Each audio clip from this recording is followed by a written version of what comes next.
নেতা এমনই হওয়া উচিত। নিজের দলের লোক দেইখা যে ছাড় পেয়ে যাবে তেমন না। অবশ্য আমাদের প্রিয় নিজাম সাহেব, এবিএম আশরাফুদ্দিন নিজাম সাহেব, তিনি জয়যুক্ত হওয়ার পরে তার রিঅ্যাকশনটা, তার অ্যাকশনটা অবশ্যই দেখবেন।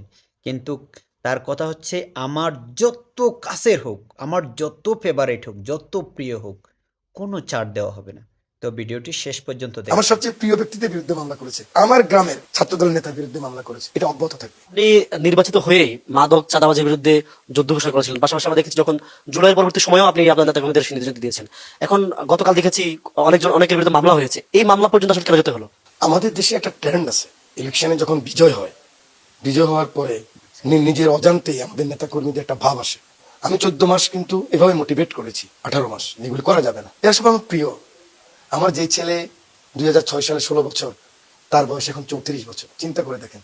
সব আমার হাতের উপর দিয়ে নেতা হয়েছে, এরা আমার সন্তানের মতো, আমি ওদের অভিভাবক।